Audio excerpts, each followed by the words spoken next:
आज तक तो हम लोग यही पढ़े थे कि मीडिया लोकतंत्र का चौथा स्तंभ है और मीडिया अक्सर विपक्ष के साथ होता है। राजनीतिक विचारधारा में ना ये सॉफ्ट और हार्ड नहीं कहना चाहिए, ये मीडिया के द्वारा गढ़ा गया टर्म है। जहर जहर होता है, सांप का बच्चा भी उतना ही जहरीला होता है जितना वयस्क होता है। और हम लोग कोई क्रीम थोड़ी बेच रहे हैं मैडम कि मुंह में लगाने का अलग क्रीम, तलवा में लगाने का अलग क्रीम, ये थोड़ी होती। कीचड़ से कीचड़ को नहीं साफ किया जाता है। भाजपा को हराने के लिए हमको भाजपा जैसा हो जाने का जरूरत नहीं है। मीडिया के बारे में आज तक हम लोग यही जानते समझते आए थे कि मीडिया निष्पक्ष होता है। उसको उतनी ही खुशी होगी जब बीजेपी जीतेगी और उतनी ही खुशी होगी जब कांग्रेस जीतेगी। सरकार किसी भी की हो, सवाल पूछना है, प्रधानमंत्री कोई भी हो, उनसे प्रश्न करेंगे। इतनी सी तो बात कह रहे हैं, लेकिन आप भी टच्ची हो रहे हैं, बुढ़ा मान जा रहे हैं। कोई टच्ची नहीं हो रहा है, आप चिंता ना करें। रेवंत रेड्डी सीएम बने हैं वो तेलंगाना के, और उन्होंने कहा आपको खुशी हुई ना? अब जरूर, हमने उनका सबसे पहले इंटरव्यू किया था। आप निष्पक्ष हैं तो आपको खुशी हुई होगी। पवन जी उस समय पता नहीं टीवी देखते नहीं देखते। रेवंत रेड्डी जी का पहला इंटरव्यू मैं नहीं किया होगी कि नहीं? पवन जी जब जीतेंगे आपको खुशी होगी ना? आप निष्पक्ष हैं। आप पवन जी को पार्टी का अध्यक्ष बनाइए। पार्टी का अध्यक्ष तो अभी बने हुए हैं, सारे फैसले ले ही रहे हैं वो मीडिया के। मतलब वो अभी अध्यक्ष एक बने हुए हैं, बन जाएंगे भविष्य में, ऐसा क्या है? आपको इसमें भी आपत्ति में? नहीं बिल्कुल नहीं। नहीं, कन्हैया जी, अंजना जी आज निष्पक्ष हैं और आज हमको मौका आज निष्पक्ष है नहीं, हम लोग सदा निष्पक्ष हैं। हाँ, रेवंत रेड्डी सीएम बने जी, और आपके युवा नेता वहां पर वो, हालांकि एबीवीपी से शुरुआत की थी उन्होंने, गौ पूजा करते हुए वो वोटिंग वाले दिन गए और ये किए। कांग्रेस के जो रीजनल लीडर्स हैं वो सॉफ्ट हिंदुत्व को अपना रहे हैं, क्योंकि बीजेपी हिंदुत्व, राष्ट्रवाद और अब तमाम जितनी भी स्कीम्स हैं, चाहे वो लाडली बहना स्कीम हो, 450 में सिलेंडर हो, ये तीनों को मिलाकर जनता के बीच में पहुंच रही है। तो आपके क्षेत्रीय नेता सॉफ्ट हिंदुत्व को, चाहे वहां पर हनुमान जी का मंदिर बनाना हो कमलनाथ जी का, या फिर एक यात्रा हनुमान जी के लिए निकालनी हो, या फिर धीरेन्द्र शास्त्री के कदमों में जाकर ये कहना हो कि हिंदू राष्ट्र होना चाहिए, क्या कांग्रेस के लिए भी ये एक बड़ा मैसेजिंग है कि अल्टीमेटली आपको ये कॉकटेल अब इंडिया में बनाना पड़ेगा? Hindu majoritarianism is to stay. देखिए, आप मैंने इस देश की आध्यात्मिक परंपरा को कॉकटेल कह रहे हैं, ये तो ठीक बात नहीं है। इस देश में ज़्यादातर लोग हिंदू हैं, हिंदू रीति रिवाज को मानते हैं। यहाँ ही हम लोग 3 लोग बैठे हुए हैं, तो क्या प्रैक्टिस करते हैं उसको छोड़ दीजिए, लेकिन सबके नाम से ही पता चल रहा है कि हिंदू हैं। मेरा तो नाम कन्हैया है, आपका अंजना है, अंजनी पुत्र पवन सुत नामा। तो कहने का पॉइंट ये है कि जब आप इसको एक राजनीतिक दल या विचारधारा से जोड़ते हैं तो उसमें एक फ़र्क होता है।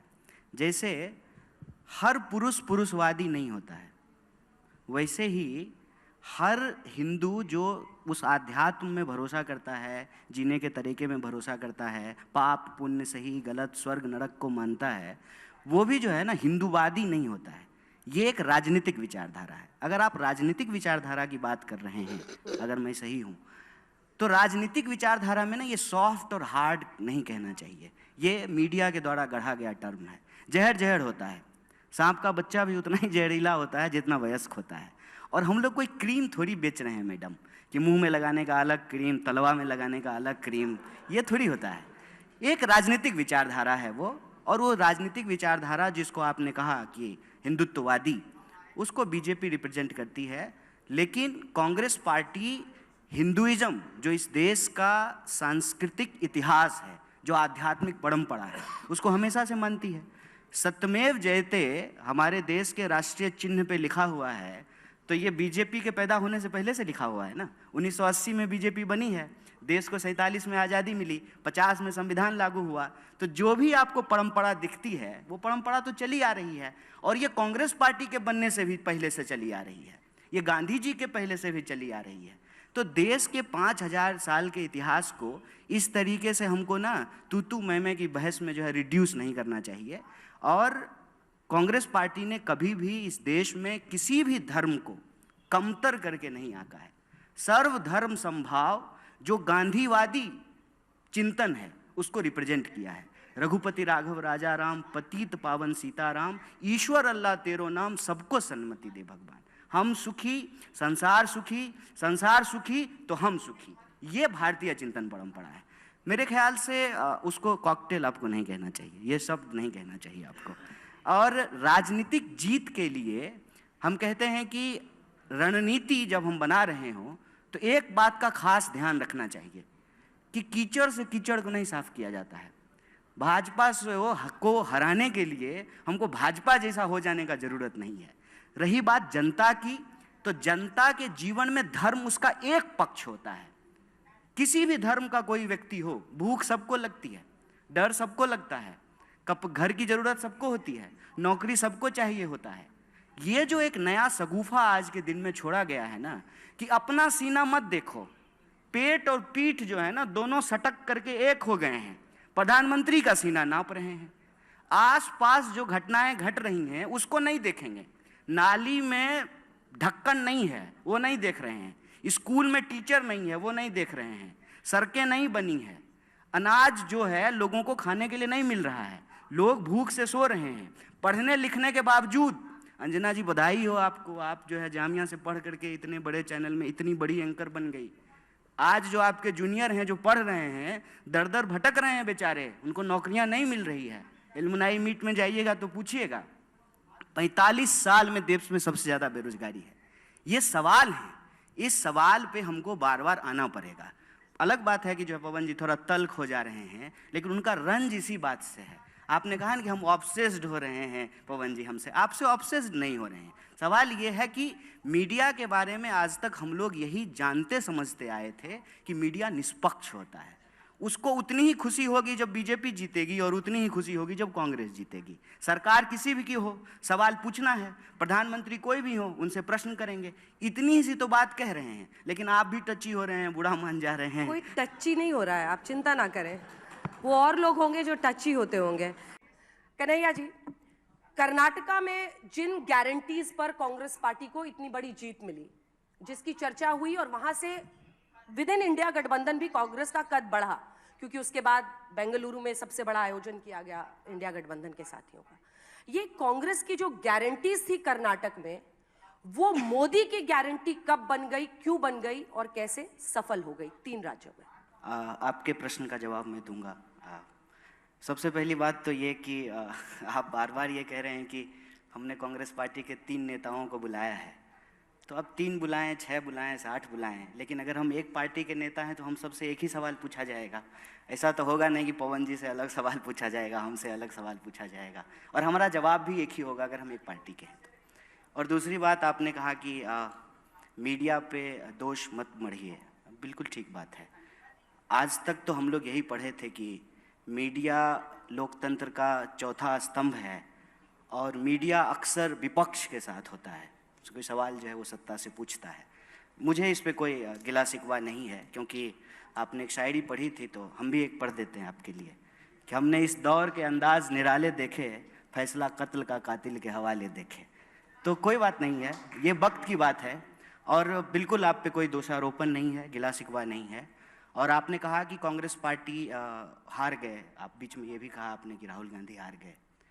कांग्रेस पार्टी हारे, राहुल गांधी हारे, ये 2 अलग अलग चीज़ नहीं है, ये एक ही बात है। पार्टी की जीत में राहुल जी की जीत है और पार्टी के हार में राहुल जी की हार है। राहुल जी की जीत से जो है पार्टी की जीत जुड़ी हुई है, ये अलग अलग चीज़ नहीं है। और इस बात में कोई दो राय नहीं है कि संख्या बल के हिसाब से हम देखें तो परिणाम जो है हमारे पक्ष में नहीं है। और आपने बिल्कुल सही आंकड़ा दिया है कि जो हिंदी पट्टी है उसके ज़्यादातर राज्यों में बीजेपी की सरकार है, बिल्कुल ठीक बात है, फैक्ट है। सवाल ये है कि इस देश में भारतीय राष्ट्रीय कांग्रेस एक पार्टी है जो कई सालों तक सत्ता में थी, सरकार में थी। उससे पहले जो है आज़ादी के आंदोलन में हिस्सा ली, देश को आज़ादी दिलाई, और अभी विपक्ष में है। ये एक स्वाभाविक प्रक्रिया है, जो खेलता है तो कोई हारता है, कोई जीतता है, इसमें कोई दुर्भावना वाली बात नहीं है। लेकिन मैं आपको इन सब चीज़ों के अलावे विशेष रूप से इस बात का धन्यवाद देना चाहता हूं कि आप गारंटी शब्द लेकर के आए। और जो प्रश्न आप हमारे दोनों वरिष्ठ नेताओं से पूछ रहे थे, और पवन जी को बोलने का हमसे ज़्यादा बिल्कुल हक है क्योंकि वो हमारे मीडिया चेयरपर्सन हैं, मीडिया डिपार्टमेंट को हेड करते हैं, तो स्वाभाविक रूप से उनको ज़्यादा बोलना चाहिए। लेकिन हम आए हैं यहाँ पे इनके साथ इसलिए कि हमारे पास आज इस देश को देने के लिए एक अल्टरनेटिव है, एक मॉडल है। और आपने चाहे मतलब ट्रोल करने के लिए ही सही या आरोप लगाने के लिए सही, आपने एक बड़ी अच्छी शब्द का इस्तेमाल किया कि कांग्रेस पार्टी की गारंटी की वजह से कर्नाटका में हमको जीत मिली। तो वो जो गारंटी थी वो मोदी जी की गारंटी कैसे बन गई? और मेरा ये मानना है कि कांग्रेस पार्टी ने इस देश में एक टेम्पलेट सेट किया है। टेम्पलेट ये सेट किया है कि इस देश में सरकार और जनता के बीच में एक संबंध है। संबंध ये है कि जनता सरकार को टैक्स देती है और सरकार बदले में जनता को सुरक्षा, उसके जो है रोजी रोटी, कपड़ा, मकान, इन तमाम चीज़ों को मुहैया कराती है, व्यवस्था कराती है। धीरे धीरे ऐसा माहौल बनने लगा था देश में कि हम लोग टैक्स तो दे रहे हैं लेकिन सरकार क्या देगी ये तय नहीं हो पा रहा था। और मुझे बड़ी इस बात की खुशी है कि जीत किसी की हुई हो, मुख्यमंत्री कोई बना हो, लेकिन एक बात हम सबको मुक्त कंठ से स्वीकार करना चाहिए कि एक बार फिर से लोक कल्याण, वेलफेयरिज्म इस देश की राजनीति के केंद्र में आया है। पहले क्या था ना कि दिन भर हिंदू मुसलमान की बहस में रोजी रोटी, कपड़ा, मकान कहीं छुप जा रहा था। अब तो ये बहुत अच्छा हुआ ना अंजना जी कि हमने कहा कि हम 500 में सिलेंडर देंगे, मोदी जी ने कहा कि हम 450 रुपया में देंगे। तो अब विपक्ष की तरह जो है हमारे पास ये काम है कि कल को हम सिलेंडर लेकर के दिल्ली की सड़कों पे जाएं और मोदी जी से पूछें कि आप चुनाव के वक्त बोले थे कि हम 450 में सिलेंडर देंगे, तो कब दीजिएगा?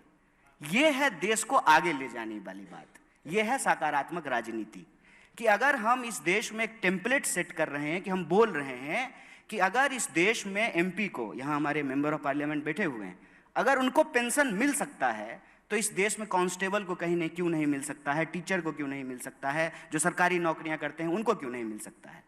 अब ये टेम्पलेट सेट हो रहा है कि हम कह रहे हैं कि अगर आप इस देश के बड़े कॉरपोरेट का कर्जा माफ कर सकते हैं, 10,60,000 करोड़ रुपया आपने माफ किया है और आपने किसान निधि के तहत 2,60,000 रुपया किसानों को दिया है, तो ये बेईमानी क्यों?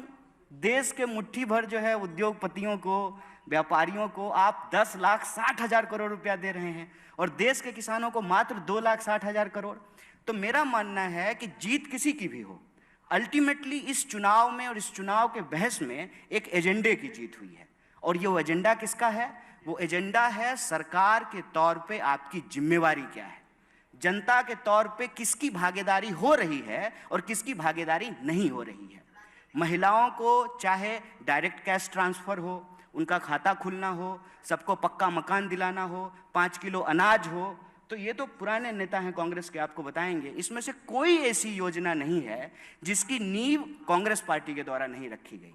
इंदिरा आवास योजना के तहत गरीबों का पक्का मकान बनाया जाता था, पीडीएस सिस्टम के तहत जो है गरीबों को जो है अनाज दिया जाता था, और डायरेक्ट कैश ट्रांसफर करने के लिए इस देश में आधार की योजना लाई गई। पहली बार ऐसा हुआ कि बायलैटरल एंट्री से कांग्रेस पार्टी एक ब्यूरोक्रेसी का सिस्टम लेके आई कि हम आधार कार्ड बनवाएंगे, सबका खाता खुलवाएंगे और डायरेक्ट कैश ट्रांसफर करेंगे। और मैं आपको याद दिला दूं कि 2019 में कांग्रेस पार्टी का जो एजेंडा था उसमें राहुल जी ने बार बार एक योजना की बात की थी, उन्होंने न्याय की बात की थी कि पूरी दुनिया में जब यूनिवर्सल इनकम की बात हो रही है, अगर हम ये कह रहे हैं कि दुनिया के में भारत जो है फास्टेस्ट ग्रोइंग इकोनॉमी है, 5 ट्रिलियन की इकोनॉमी हम बन जाएंगे, तो फिर हमको ये देखना पड़ेगा कि धन का बंटवारा क्या है।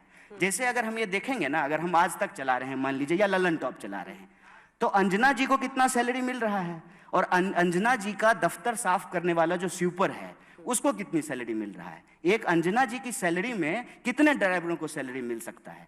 ये जो धन का बंटवारा है ये देखना पड़ेगा, क्योंकि आंकड़ा ये कहता है कि इस देश में 1% लोगों के पास 99% प्रॉपर्टी एक्युमुलेट हो गई है। तो 99% जो लोग हैं उनके पास जो है दोबारा रोजी के लिए, रोजगार के लिए, शिक्षा के लिए, कपड़े के लिए, उनके बच्चों के जो है भविष्य के लिए सरकार क्या उपलब्ध कराएगी। और मैं बहुत खुश हूं इस बात से, चुनावी परिणाम जो भी हो, कि एजेंडा कांग्रेस पार्टी का जीता है।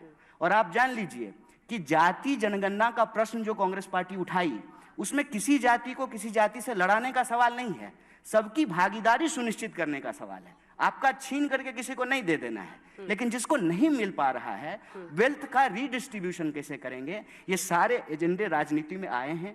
देश के नौजवान इस पे बात कर रहे हैं और विपक्ष ने जो यह सवाल उठाया, जो गारंटी की बात की, फ्री बिजली देंगे, महिलाओं को फ्री बस यात्रा कराएंगे, 500 रुपये में सिलेंडर देंगे,